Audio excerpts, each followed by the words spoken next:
வணக்கம் friends, welcome to Madras kitchen journey. இன்றைக்கி நம்ம சேனலில் ஒரு சூப்பரான கொத்தமல்லி சட்னி தான் பார்க்க போகிறோம். இது பார்த்துட்டு உங்களுக்கு இந்த ரெசிபி பிடிச்சுன்னா மறக்காமல் ஒரு லைக் கொடுங்க. சப்ஸ்கிரைப் பண்ணலாம், சப்ஸ்கிரைப் பண்ணி வச்சுக்கோங்க. பெல் ஐக்கானையும் கிளிக் பண்ணிக்கோங்க. இப்போ ஃபஸ்ட்டு கடாய் வச்சுட்டு அதில் எண்ணெய் கொஞ்சம் ஊற்றிக்கலாம். அதுக்கப்புறமா இஞ்சி பூண்டு ரெண்டுத்தையும் சேர்த்துக்கலாம். சேர்த்துட்டு உளுந்து 2 ஸ்பூன் அளவுக்கு சேர்த்துக்கலாம். எல்லாத்தையும் சேர்த்து கொஞ்சம் நல்லா எண்ணெயில் கலரி விட்டுட்டு அதுக்கப்புறமா 3 பச்சை மிளகாய், 1 காஞ்ச மிளகாய். உங்களுக்கு பச்சை மிளகாய் காரம் அதிகமாக இருக்குன்னா 2 போட்டுக்கோங்க. காரத்துக்கு தகுந்த மாதிரி சேர்த்துக்கோங்க. இப்போ இது எல்லாத்தையும் நல்லா இந்த மாதிரி பொன்னிறமாக வறுத்து இதை தனியாக எடுத்து வச்சுக்கலாம். நம்ம இந்த மாதிரி ஸ்டெப் பை ஸ்டெப்பாக செஞ்சோன்னா சட்னி டேஸ்ட்டு சூப்பராக இருக்கும். இப்போ இது அப்படியே இருக்கட்டும். அதே கடாயிலே எண்ணெயில் அதே எண்ணெயிலே ஒரு 1/4 கப் அளவுக்கு சின்ன வெங்காயம் உரிச்சது. உங்களுக்கு சட்னி குவான்டிட்டிக்கு தகுந்த மாதிரி வெங்காயம் சேர்த்துக்கோங்க. சின்ன வெங்காயம் தான் டேஸ்ட் கொடுக்கும்.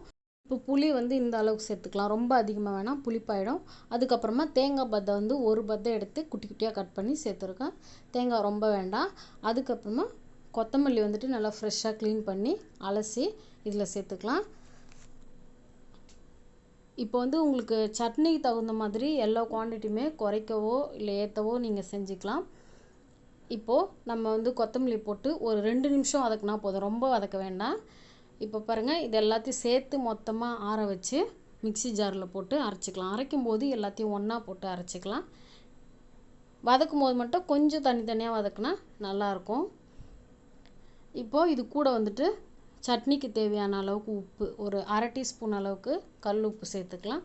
சேர்த்துட்டு தண்ணி தேவையான அளவு தண்ணி ஊற்றி இதை இப்போ நம்ம அரைச்சிக்கலாம். சட்னி ரொம்ப அரைக்க வேண்டாம், கொஞ்சம் குறை குறைன்னு இருக்கணும். அப்போ தான் நல்லாயிருக்கும். நம்மளுக்கு எந்த சட்னியுமே கொஞ்சம் குறை குறைன்னு இருந்தால் நல்லாயிருக்கும். இப்போ பாருங்கள், இந்த மாதிரி கொஞ்சம் குறை குறைன்னு இருக்கணும். இப்போ சட்னி ரெடி ஆகிடுச்சு. இதை ஒரு பவுலில் மாற்றிட்டு தாளிப்பு தாளித்து இதில் ஊற்றிடலாம். அவ்வளோதான், சூப்பரான கொத்தமல்லி சட்னி ரெடி. இது இட்லி, தோசை எல்லாத்துக்குமே ரொம்ப நல்லாயிருக்கும். இது 2 இட்லி சாப்பிட்றவங்க கூட இன்னும் 2 இட்லி சேர்த்து வாங்கி சாப்பிடுவாங்க. தோசையும் அதே மாதிரி தான். ஒரு தோசை சாப்பிட்டிங்கன்னா 3 தோசை சாப்பிடுவீங்க. ரொம்ப சூப்பராக இருக்கும் சட்னி.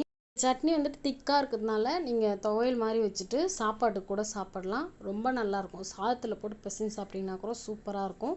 நீங்களும் ட்ரை பண்ணி பாருங்கள். உங்கள் ஃப்ரெண்ட்ஸ் அண்ட் ஃபேமிலிக்கும் ஷேர் பண்ணுங்கள். உங்களுக்கு இந்த வீடியோ பிடிச்சிருந்ததுன்னா மறக்காமல் ஒரு லைக் கொடுங்க.